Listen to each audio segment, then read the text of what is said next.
metal too, playing rock and roll every day. Life is good, man. Life is great. I know Sin and Bones, you guys have talked about that you want this to kind of be the breakthrough. You guys feel like you're making the headway, you're pushing through the wall? Every album you want it to be the best album of your career. I mean, every band always says that. It's like, this is the one. But for us, you know, Chris really made an effort to take more time off of wrestling to focus on the record, and it made a big difference because when your band has got, you know, this collective energy where everybody's focused in on it, obviously the outcome is going to be better. We got a new bass player that joined the band last year called Leo, and he really came in with he's a special sauce. You know what I mean? Without him, there's no Big Mac. And it's just awesome. So we've really come together. We're the best band that we've ever been. Live shows are killer, and we're at the right festival, the right shows, at the right time, with the right record, with the right record company, hanging with the right dudes in the right city, Detroit Rock City, man. Yeah, life is good. When do you guys, with the breaks with Chris, when do you guys usually know, like in advance, you know, when they're going to write him off and when he's going to be able to get back on the road? How much, you know? He dictates that. Yeah, Chris and Vince McMahon are friends. You know, Chris has had opportunities to jump ship and go wrestle for other organizations over the years, but he's always been loyal to Vince, and so Vince has been good to him. And as a byproduct, he's able to say, hey, I've got some opportunities touring-wise, I want to take some time off, and you know, like with all the big stars, he's built up enough respect with the office at the WWE that he can take time off to come out and tour. You know, how does the rest, at least you know, how does the rest of the wrestling community view FOZZY in general? You know, Jericho's involvement in the fact that you come and go, you know, just come out and tour with FOZZY and then go back to the WWE. Like, how do you think the wrestling community feels about that? I really don't know. I mean, you know, it's tough because Chris is the heel, so as a bad guy on the show, you know, in general, people are there to boo him, you know, so it's kind of one of those interesting situations that we've played on Raw a couple times, and you know, that the chance FOZZY sucks and they start booing us before we've even played. So, yeah, so Shadows is a friend of Jericho's, and we wanted to have him on the record, but it was a matter of finding the right parts and the right song, and so as we were putting the album together, we were mindful of trying to find the right moment for him, and we knew that the minute that we wrote Sandpaper, that was a perfect part for him. And then as far as Phil was concerned, the She's My Addiction is a total rock and roll song, very reminiscent of the Rolling Stones or Guns N' Roses, and we thought Phil's style would be perfect for it. And Chris reached out to Phil and said, man, we've got this song we'd love for you to do a solo on, what do you think? And he said, absolutely. And so that was two great opportunities for us, the two guys we were really big fans of. I love your guitar sound. You're still using Les Paul Standard? Yeah. Well, I got a bunch of different guitars, but the main one is I'm playing a Les Paul, and I've got an old 1975 Gibson Explorer that I use a bunch. I use some Charvel Stratocasters that I love. I've got some Fernandez guitars with sustainers in them, so I'm using a bunch of different guitars depending on what it is that I need, you know, because it's like a toolbox, you know what I mean? You can't just use a Phillips head for everything, and having a good variety of guitars is really important when you're recording to find the right tool for it. I couldn't tell you who else said that, but earlier this summer, another guitarist used that same analogy. Did they? So he stole it from me. I don't care who it was, he stole it. I gotta ask you, who came up with the idea of the concept for the Lady Gaga Should Be Destroyed t-shirt? Oh man, can I give you a high five? That's anytime you read a t-shirt that has a FOZZY logo on the front and it says something bad about somebody else, that was me. Was there a certain moment where that became inspired? Or? I just don't like the idea of Lady Gaga.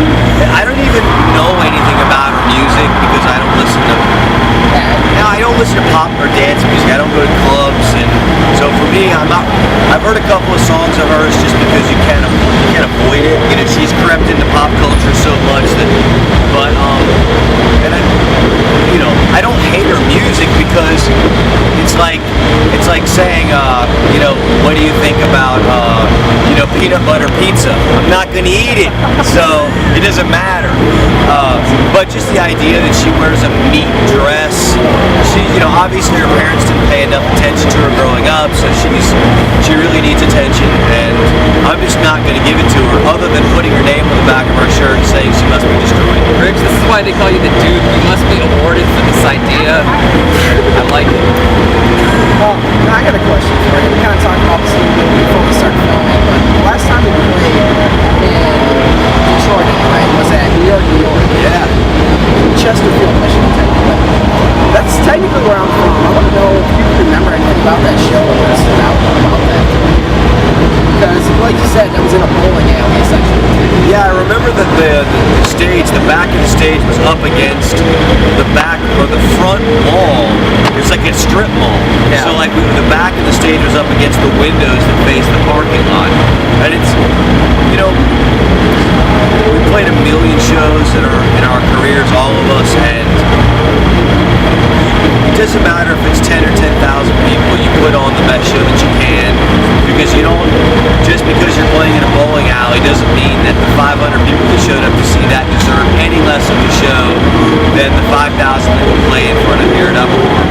Because ultimately, FOZZY fans, we love you, and if you want, next time if we play a ping pong tournament, we hope that you show up at that show too. Oh, that's killer. One quick question. You've been around in the wrestling business now for a while too. What do you think about it right now? I really don't watch much of the show.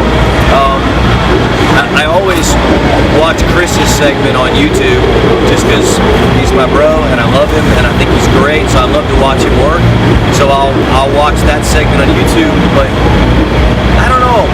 Like I was a much bigger fan of wrestling when it was WCW, ECW, and WWF were all competing against each other, because I believe that competition breeds excellence.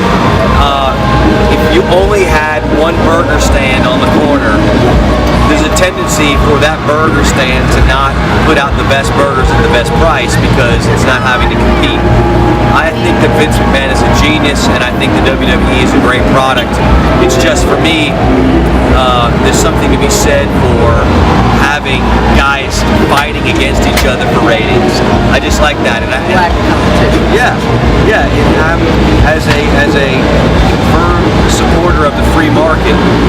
If there was only one band playing on Uproar, there's no reason for them to kick ass because they don't have any competition. But when there's 20 bands on Uproar, everybody's working hard to be the best band of the day, and it works. You know, it's the same thing as trying out for football. You know, when you're in high school or trying out for basketball or the wrestling team, it's like you want to be on the team. So the goal is to be better than everybody else because you want to be on the team. And to me, there's something to be said for competition. It makes us all better, you know? I guess my last question for you is, back here about Uproar, I'd like to know what is so far probably the most crazy or fun story you have on the tour so far. You guys don't have fun. The truth is that there's not, you know, the whole idea of like all bands are like Motley Crue, where, you know, somebody in the band ODs every week or is arrested for slapping a police officer or something. That's just not it's just not really reality in this world. The truth of the matter is that we're here for one reason, and that's to put on an amazing show for the fans. The folks pay a lot of money to come to shows, and we want to honor that investment. You know, and that money that people work hard these days, and you know, the economy's not great, and so when people are spending their hard-earned money to come out here, our number one focus has got to be on to put on a good show. You know, we work out every day because we want to be in shape to be able to put on a good show, and we're all best friends in the band, so obviously after the shows and the signings and interviews are all done, we'll watch a movie on the bus, or we'll go out and watch some of the other bands play, and on a day off we may go to the movie theater, or we may go find a good restaurant to have a good meal. And usually the chaos that happens is all accidents. Do you know what I mean? It's never that we're looking for trouble. It's just that you stumble. Until you guys land on a festival bill with Lady Gaga. Yes. that's when the shit's gonna kick off. Because I'm gonna wear a spinach dress on stage. That's gonna smell. It's not gonna be good. It's not gonna be good. Matter of fact, I'm gonna go ahead and retract that. There will never be the Duke of Metal in a spinach dress. With Lady Gaga. Yeah, with Lady Gaga. Yeah. What about without Lady Gaga? Okay. All right. You got it. Cool.